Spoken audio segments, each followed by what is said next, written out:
The question is, we were talking earlier about scientific literacy and our approach towards science as a nation. In your opinion, and you serve on science advisory panels, yeah. Where do you think we need to go as a nation? What do we need to do to increase our scientific literacy? I'll answer two-pronged. One is, what do you do with your kids? And kids need to be able to explore freely. And if you look at most households, they're not designed for that. They're designed to have the kid not explore. The kid comes into your kitchen and pulls out the pots and pans and starts banging them. What's the first thing you do as a parent? Stop that, you're getting the dishes dirty. Yet these are experiments in acoustics. That's what that is. Okay? Whatever the kid is doing, if it has the chance of breaking something, you're going to tell them to not do it, without thinking that that's the consequence of an experiment that they are conducting. And every time the kid wants to do something, provided it doesn't kill them, it's an experiment. Let it run its course, even if it makes something messy. You agreed to have a kid in the first place? Fine, clean up after them. And when they open up...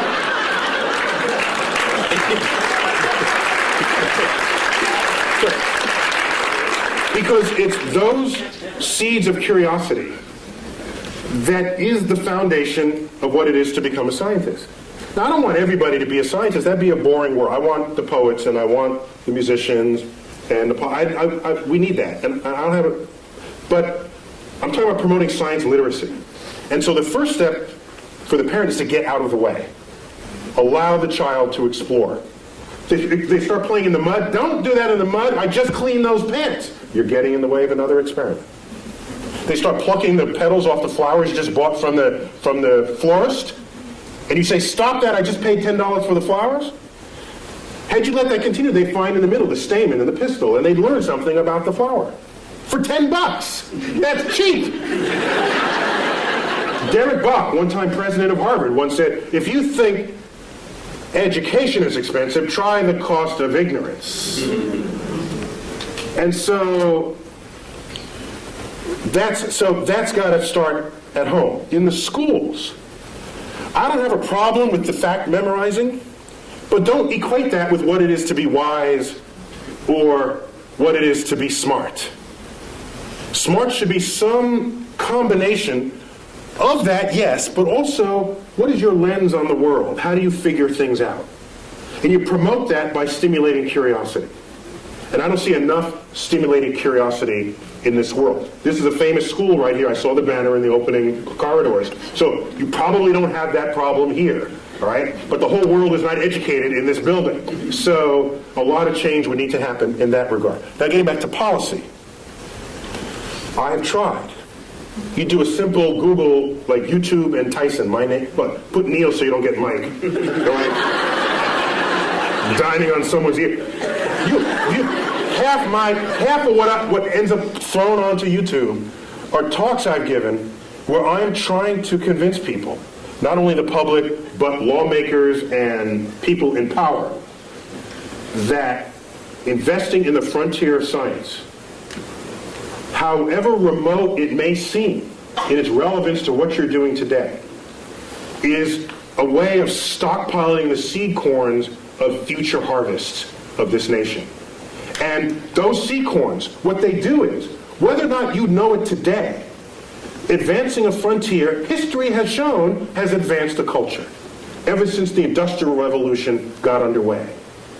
And we can speak more hegemonistically about it, that anyone who has embraced the powers of technology has enjoyed economic wealth, the likes of which the world has never seen, attendant with strength of security. Okay? And so people say today, they'll say, so suppose the next terrorist attack is like a chemical attack. Do you call out the Marines, or do you get your best chemists to figure out what to do about that? There's a point where your weapons are not as useful as the brain of the scientist who you could bring to bear on the problem. And so I see science and technology and creative investments in it as the most significant infusion to our economy that could possibly be conceived. The problem is it's not going to boost the economy next quarter. It's got a time horizon longer than most people have the patience for, and most politicians have the re-election cycle to be tolerant of. So what we need is a longer view on those investments. I don't want to have NASA going hand in hand trying to get money to stimulate the frontier of cosmic discovery. And that frontier now involves biologists in the search for life, chemists in understanding the soils of Mars, aerospace engineers.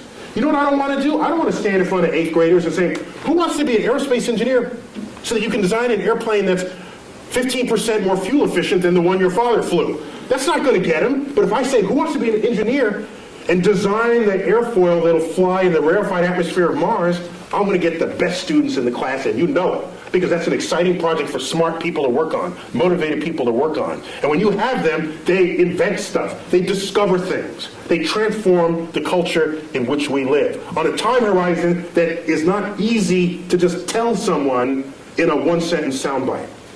And what I want is a level of science and cultural literacy that will allow the public to be able to think beyond the election cycle, to think for themselves and say, this is a good investment.